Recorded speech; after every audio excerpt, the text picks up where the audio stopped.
Hello friends, today we will revise supply chapter. Chapter start करने से पहले हमने जो लास्ट लेक्चर में एक एग्जांपल किया था उसको रिकॉल करते हैं, ठीक है। हमने लास्ट लेक्चर में देखा था कि एक सप्लायर है, उन्होंने एक बायर है, उनको एक कार सोल्ड की थी, ठीक है, 5 लाख रुपीज़ में। और हमें इस ट्रांजेक्शन में चेक करना था कि जीएसटी लगेगा या नहीं। तो इसके लिए हमने first of all charging section है, चार्जिंग सेक्शन 9 है, वो समझी थी। और इस सेक्शन से हमें पता चलता है कि जीएसटी चार्ज होना है या नहीं किसी पर्टिकुलर ट्रांजेक्शन में, ठीक है। तो उसके लिए हमने first of all goods and services है उसकी डेफिनेशन समझी थी। और इस डेफिनेशन से हमें पता चला कि जो कार है वो गुड्स की कैटेगरी में आती है, ठीक है। अब हमें नेक्स्ट पॉइंट की ओर मूव करते हैं, जीएसटी चेक कर, जीएसटी लगना है नहीं लगना किसी ट्रांजेक्शन पर। तो उसके लिए हमने देखा था कि क्या कार सोल्ड करना सप्लाई है या नहीं है, यानी हमें चेक करना होगा कि गुड्स एंड सर्विसेज की सप्लाई हुई है या नहीं किसी ट्रांजेक्शन पर जीएसटी लगने के लिए, ठीक है। इसलिए आज का जो हमारा लेक्चर है वो इसी पॉइंट पर रहेगा, सप्लाई पर, ठीक है। कि कौन सी ट्रांजैक्शन, कौन सी एक्टिविटी, जैसे कार सोल्ड करना एक्टिविटी है, तो कौन सी एक्टिविटी है वो सप्लाई कही जाएगी या नहीं, ठीक है। तो हम अपना लेक्चर स्टार्ट करते हैं। लेक्चर जो चैप्टर है उसका हम सब फर्स्ट ऑफ ऑल हम कुछ ओवरव्यू ले लेते हैं कि इस चैप्टर में हमें क्या क्या पढ़ना, ठीक है। इस चैप्टर को हम 2 पार्ट में डिवाइड करते हैं। फर्स्ट पार्ट है वो हमारा meaning and scope of supply पर रहेगा, कि सप्लाई है उसकी मीनिंग समझेंगे कि क्या चीज़ सप्लाई होती है, ठीक है। और सेकंड पार्ट है उस सप्लाई का नेचर, अगर कोई चीज़ सप्लाई है वो समझ ले कि सप्लाई है, उसका मीनिंग क्या है, फिर हम उस सप्लाई का नेचर समझेंगे, ठीक है, कि वो किस नेचर की सप्लाई है। तो फर्स्ट ऑफ ऑल हम सप्लाई है उसका मीनिंग समझते हैं। सप्लाई का जो मीनिंग है वो सेक्शन 7 है उसमें डिफाइन किया हुआ, ठीक है। तो सेक्शन 7 है उसमें लिखा हुआ है कि सप्लाई इंक्लूड, यानी सप्लाई होने के लिए 3 टेस्ट पास करने जरूरी होते हैं। A+B+C, ये 3 टेस्ट पास करने जरूरी होते हैं। तब हम, अगर ये तीनों टेस्ट पास हो जाते हैं तब हम कहेंगे कि सप्लाई है। तो फर्स्ट जो टेस्ट है ए मीन्स एक्टिविटी, यानी सप्लाई होने के लिए एक एक्टिविटी का होना जरूरी है। और जो एक्टिविटी है वो किस फॉर्म में हो सकती है, वो sale, transfer, barter, exchange, licence, rental, lease, disposal, in form में एक्टिविटी हो सकती है, ठीक है। और ये जो फॉर्म्स हैं इनको हम डिटेल में थोड़ी देर में समझेंगे, जो ये फॉर्म्स दिए हुए हैं, ठीक है। नेक्स्ट टेस्ट है B. B means in the course और फर्दरेंस ऑफ बिजनेस में होनी चाहिए, यानी जो एक्टिविटी है वो in the course and furtherance of business में होनी चाहिए। ये बी टेस्ट है, ठीक है। अब इसमें बिजनेस का मतलब क्या होता है वो हम समझेंगे, ठीक है। सी सी टेस्ट है वो एक्टिविटी फॉर ए कंसिडरेशन के लिए होनी चाहिए, ठीक है। कंसिडरेशन का मतलब क्या होता है यह भी हम थोड़ी देर में समझेंगे, ठीक है। कि कंसिडरेशन का मतलब हम अभी ओवरव्यू ले रहे हैं सिर्फ, तो वो फॉर ए कंसिडरेशन के लिए होनी चाहिए, ठीक है। तो अगर ये तीनों टेस्ट फुलफिल हो जाते हैं कि एक्टिविटी भी है और वो कंसिडरेशन के लिए भी है और वो in the course of furtherance of business में है, देन अपन बोलेंगे कि हाँ कि वो सप्लाई है, ठीक है।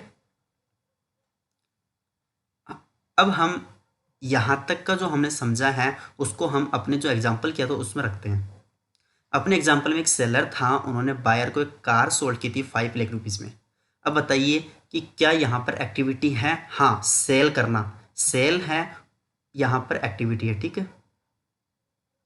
नेक्स्ट वो एक्टिविटी फॉर ए कंसिडरेशन होनी चाहिए, यहाँ पर कंसिडरेशन क्या, 5 लाख रुपीज़, तो कंसिडरेशन है।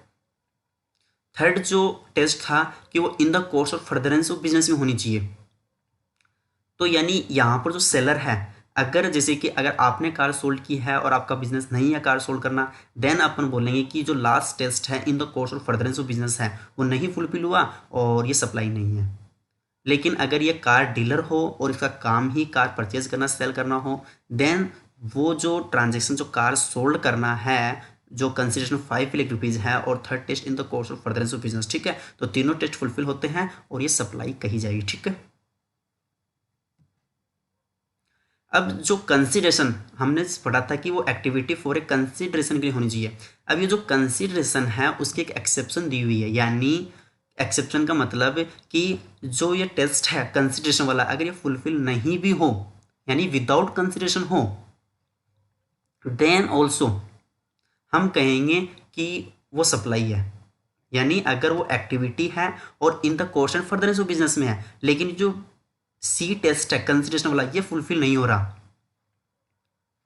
देन ऑल्सो हम कहेंगे कि वो ट्रांजेक्शन सप्लाई है। लेकिन कौन सी ट्रांजेक्शन? वो शेड्यूल फर्स्ट में दी हुई है। ठीक है, शेड्यूल फर्स्ट में जो ट्रांजेक्शन दी हुई है, जो एक्टिविटी दी हुई है, वो अगर हो रही है विदाउट कंसिडरेशन, देन ऑल्सो हम कहेंगे कि वो सप्लाई है। अब शेड्यूल फर्स्ट में कौन सी दी हुई है आपको मैं थोड़ा सा दिखा देता हूँ।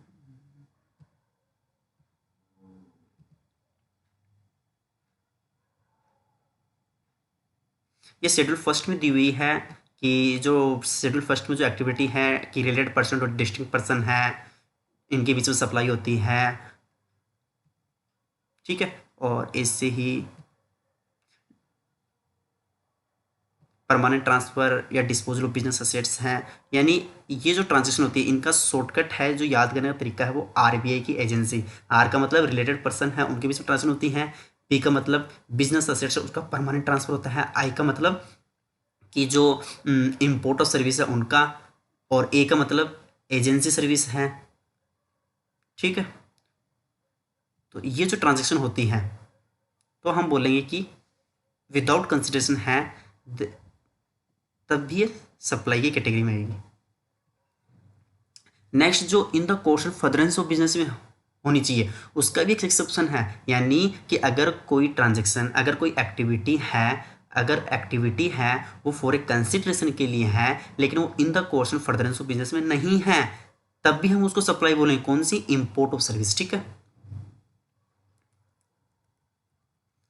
अब कुछ एक्टिविटीज़ हैं उनको सप्लाई से एक्सक्लूड किया हुआ है। यानी भले ही ये तीनों टेस्ट A+B+C टेस्ट पास हो रहे हैं, ये तीनों टेस्ट पास हो रहे हैं, देन ऑल्सो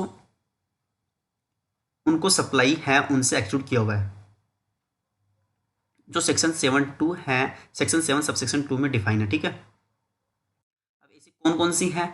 वो जो शेड्यूल थर्ड है उसमें जो फॉल करती है, शेड्यूल थर्ड है उसमें जो फॉल करती है। शेड्यूल थर्ड में कौन कौन सी एक्टिविटी फॉल करती है?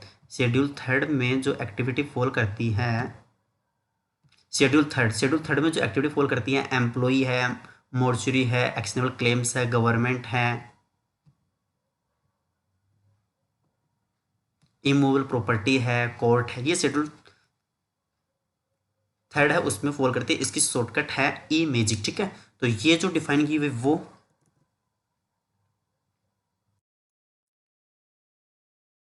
और जो गवर्नमेंट ने कुछ स्पेसिफाई की हुई है नोटिफिकेशन एंड क्लैरिफिकेशन के थ्रू, जो तीन टोटल अभी तक तीन है। ठीक है, तो ई मैजिक +3 है ये, और जो टोटल ई मैजिक +3 है, जो इनमें जो दी हुई है एक्टिविटीज़, वो भले ही तीनों टेस्ट फुलफिल कर रही है, फिर भी हम उनको सप्लाई है उनको नहीं कहेंगे। ठीक है, वो सप्लाई से बाहर रखी हुई है। ठीक है, अगर सप्लाई नहीं है तब उन पर जीएसटी नहीं लगना। ठीक है, तो फर्स्ट पार्ट है उसमें हम समझेंगे कि सप्लाई है क्या होती है। ठीक है, जब हमें यह पता चल जाता है कि सप्लाई की कोई ट्रांजैक्शन, कोई एक्टिविटी सप्लाई है या नहीं, देन हम चेक करेंगे उसका नेचर ऑफ सप्लाई क्या है।